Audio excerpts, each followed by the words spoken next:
No vídeo de hoje, conheceremos a história de Omaira Sanches, uma menina de 13 anos que foi deixada para morrer, embora houvesse milhares de pessoas assistindo aquela cena, mas ninguém a salvou. Por quê? É a história que vamos conhecer no vídeo de hoje. Mas antes de conhecermos a história, eu peço a vocês que deixem o like nesse vídeo. Me ajuda muito, é muito importante para o engajamento do canal, porque faz com que o YouTube entenda que o conteúdo é bom e ele o indica a mais pessoas. Se você chegou aqui por causa desse vídeo, mas ainda não é inscrito, se inscreva no canal, ative o sininho de notificação. Você que já é inscrito, vê se o seu sininho está ativado, porque assim o YouTube te avisa sempre que eu postar um vídeo novo. Deixem um comentário, pode ser um ponto, um emoji, também é muito importante para o crescimento do canal e ajuda demais na divulgação do meu trabalho. E compartilhem com seus amigos, parentes, vizinhos, nas redes sociais, peçam para todo mundo vir aqui. Também conhecer as histórias que, vamos ser sinceros, são bem legais. E também se inscreverem no canal. Sem mais demoras, vamos todos entrar na nossa máquina do tempo e viajar para o ano de 1972.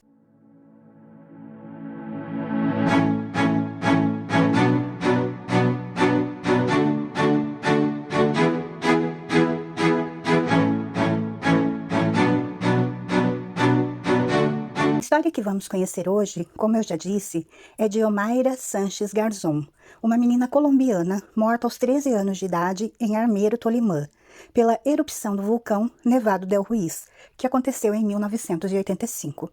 Omaira nasceu em 28 de agosto de 1972 em Armeiro, na Colômbia, e faleceu em 16 de novembro de 1985, também em Armeiro, na Colômbia. Ela ficou conhecida, e é muito conhecida até hoje, como a Menina dos Olhos Negros. Tudo aconteceu quando ocorreu a erupção do vulcão Nevado del Ruiz, em 1985.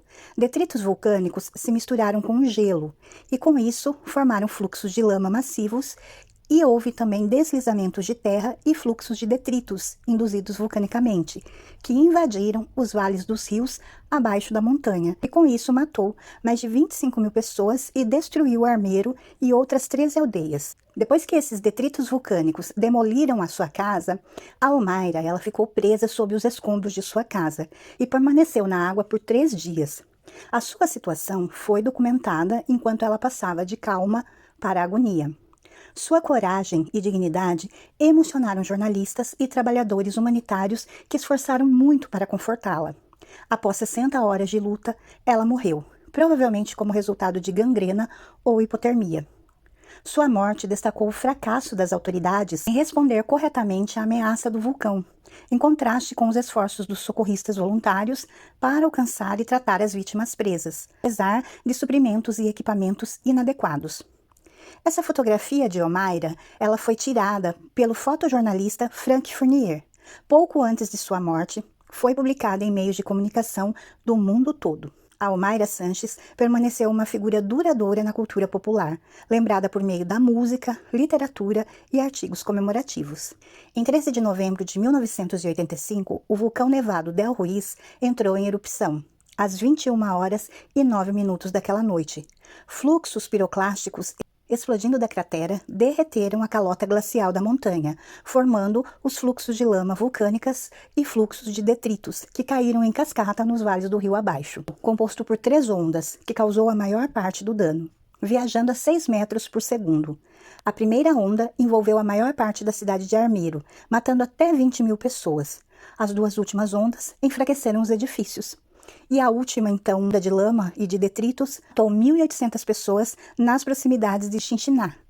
No total, cerca de 23 mil pessoas foram mortas e 13 aldeias, além de Armeiro, foram destruídas. A perda das vidas foi exacerbada pela falha das autoridades em tomar medidas preventivas dispendiosas na ausência de sinais claros de perigo iminente. Não ocorrera nenhuma erupção substancial do vulcão desde 1845. Contribuiu para a complacência do governo. Os habitantes locais chamavam o vulcão de Leão Adormecido. Em setembro de 1985, quando terremotos e erupções freáticas sacudiram a área ao redor do vulcão, as autoridades começaram a planejar a evacuação. Um mapa de perigo foi preparado em outubro. Ele destacava o perigo da queda de cinzas e rochas perto de Murilo, Santa Isabel e Líbano, bem como a ameaça também em Mariquita, Guaiabal, Xinxiná e Armeiro. O mapa foi mal distribuído para aqueles em maior risco. Muitos sobreviventes nunca tinham ouvido falar dele, embora vários jornais importantes o tenham publicado. Henry Villegas, do Instituto Colombiano de Mineração e Geologia, afirmou que os mapas demonstravam claramente que Armeiro seria afetado pela erupção do vulcão, mas encontrou forte oposição de interesses econômicos. Ele disse que o curto espaço de tempo entre a preparação do mapa e a erupção dificultou a distribuição oportuna. O Congresso colombiano criticou as agências científicas e de defesa civil por serem alarmistas, e o governo e o exército estavam preocupados com a campanha de guerrilha em Bogotá, a capital nacional, que estava no auge naquela época. O número de mortos aumentou devido à falta de avisos antecipados, ao uso imprudente da terra, uma vez que as aldeias foram construídas no caminho mais provável da larva, e a falta de preparação nas comunidades perto do vulcão. O pior desastre natural da Colômbia, a tragédia de Armeiro, como ficou conhecida, foi o segundo desastre vulcânico mais mortal do século XX, superado apenas pela erupção do Monte Pelé, em 1902. Foi a quarta erupção mais mortal registrada desde o ano 1500. Seus lahars foram os mais mortíferos da história vulcânica. Omaira Sanches morava no bairro de Santander, com seu pai Álvaro Henrique, um coletor de arroz e sorgo, sua mãe Maria Leida, seu irmão Álvaro Henrique e sua tia Maria Della Garzón. Antes da erupção, a sua mãe viajou para Bogotá, a negócios. Na noite do desastre, Omaira e sua família estavam acordados. Estavam preocupados com a queda de cinzas da erupção, quando ouviram então o som da erupção acontecendo. Depois que ele atingiu a casa, Omaira ficou presa sob o concreto e outros escombros de sua residência e não conseguiu se livrar. Quando as equipes de resgate tentaram ajudá-la, perceberam que suas pernas estavam presas sob o telhado de sua casa. As fontes divergem quanto ao grau que Omaira estava presa. Zeiderman diz que ela estava presa até o pescoço, enquanto Barragan diz que ela estava presa até a cintura. Durante as primeiras horas, depois que o fluxo de lama a atingiu, ela ficou coberta por concreto, mas enfiou a mão em uma rachadura nos escombros. Depois que um salvador notou a mão dela saindo de uma pilha de escombros, ele e outros limparam ladrilhos e madeira ao longo de um dia. Uma vez que a menina foi libertada da cintura para cima, seus salvadores tentaram puxá-la para fora, mas descobriram que a tarefa era impossível, sem quebrar as suas pernas no processo. Cada vez que uma pessoa a puxava, a água acumulava-se ao redor dela, subindo de forma que parecia que ela se afogaria se a soltassem. Então, a equipe de resgate colocou um pneu em volta de seu corpo para mantê-la à tona. Os mergulhadores descobriram que as pernas de Omaira estavam presas sob uma porta de tijolos, com os braços da tia agarrados com força em torno de suas pernas e pés. Apesar de sua situação difícil, Omaira manteve-se relativamente positiva. Cantou para German Santa Maria Barragán, um jornalista que trabalhava como voluntário. Pediu comida, doce, bebeu refrigerante e concordou em ser entrevistada. Às vezes ela ficava com medo e orava ou chorava. Na terceira noite, Omaira começou a ter alucinações, dizendo que não queria se atrasar para a escola e mencionou uma prova de matemática. Perto do fim de sua vida, os olhos de Omaira ficaram vermelhos, seu rosto inchou e suas mãos ficaram brancas. A certa altura, ela pediu às pessoas que a deixassem, para que elas pudessem descansar. Horas depois, os trabalhadores voltaram com uma bomba e tentaram salvá-la, mas suas pernas estavam dobradas sobre o concreto, como se ela estivesse ajoelhada, e era impossível libertá-la sem cortar as pernas. Na falta de equipamento cirúrgico para salvá-la dos efeitos de uma amputação, os médicos presentes concordaram que seria mais humano deixá-la morrer.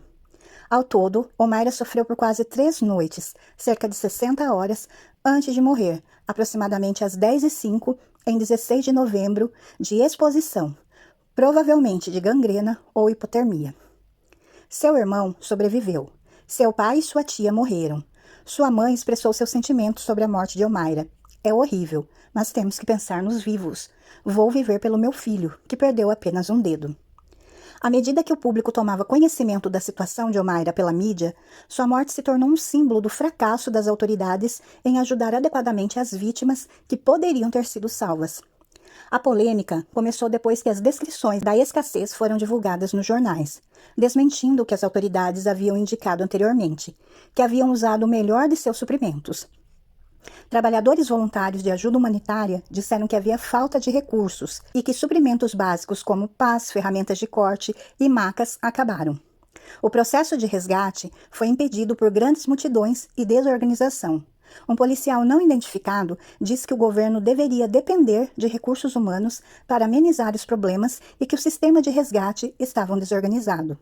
O então ministro da Defesa da Colômbia, Miguel Uribe, disse entender as críticas ao esforço de resgate, mas disse que a Colômbia era um país subdesenvolvido que não tinha esse tipo de equipamento.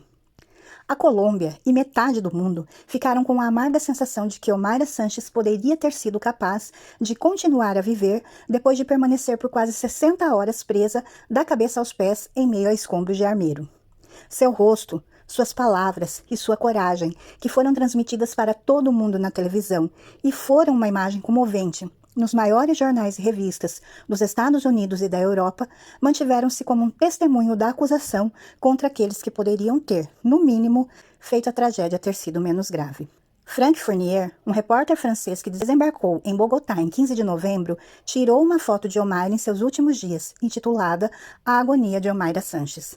Quando ele chegou a Armeiro na madrugada do dia 16, um fazendeiro o encaminhou para Omaira, que àquela altura estava presa por quase 3 dias. Fournier mais tarde descreveu a cidade como muito assustadora, com um silêncio assombroso, pontuado por gritos. Ele disse que tirou a foto sentindo que só poderia relatar adequadamente a coragem, o sofrimento e a dignidade da menina em sua tentativa de divulgar o desastre e os esforços de socorro, sentindo-se impotente de outra forma. Na época, o mundo ficou ciente do desastre. Omaira foi uma das vítimas centrais da controvérsia associada à responsabilidade das consequências destrutivas da erupção. A imagem chamou a atenção internacional.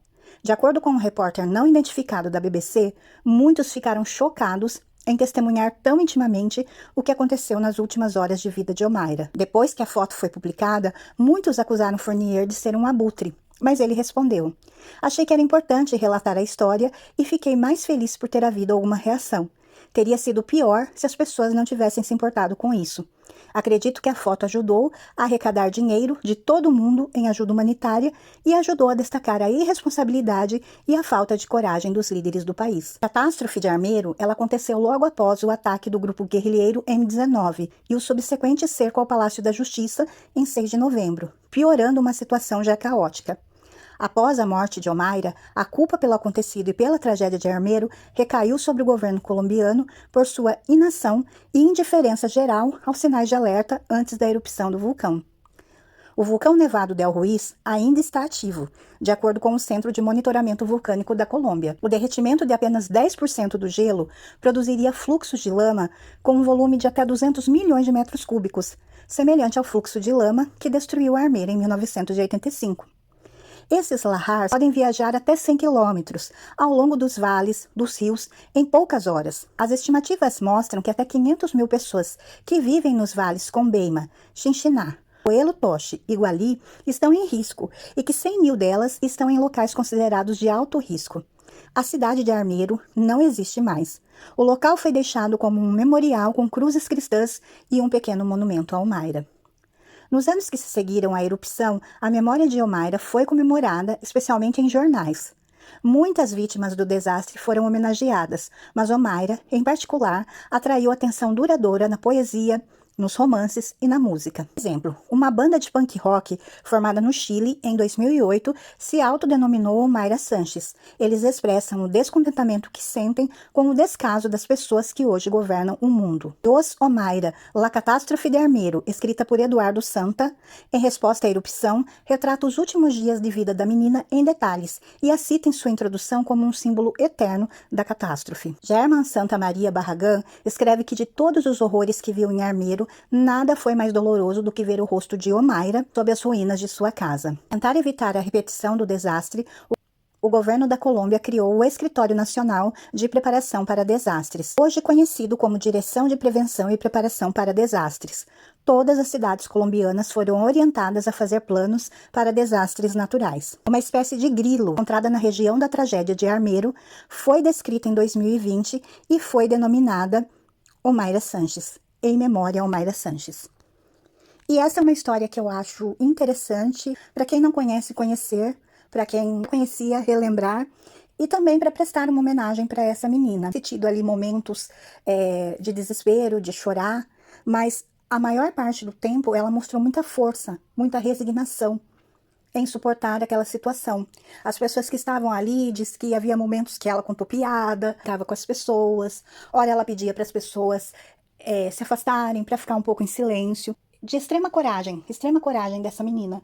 Quantos de nós teríamos essa resignação, essa calma, resiliência que a Almaira teve? Então, esse vídeo também que fique em homenagem e em memória dessa garotinha que infelizmente perdeu a vida tão tragicamente. É muito triste pensar que com milhares de pessoas ali, com médicos inclusive, iriam salvar essa garotinha. Ser muito desesperador. Você tá numa situação dessa, perdendo a sua vida, com muitas pessoas ao seu redor e ninguém fazer nada para te salvar. Deve ser muito triste e muito desesperador. É por isso que eu acho que essa menina é um exemplo de coragem e de força e de resignação. Então, tenho certeza que valeu muito a pena contar essa história para vocês e tenho certeza que para vocês também valeu muito a pena ficar até agora, até o final do vídeo, para conhecer a história total da Almaira. Eu espero que vocês tenham gostado de mais esse vídeo, conhecer mais essa história. Se vocês gostaram, por favor, deixem o like, se inscrevam no canal e voltem aqui para as próximas histórias. Fiquem todos na paz, um super beijo e até a próxima!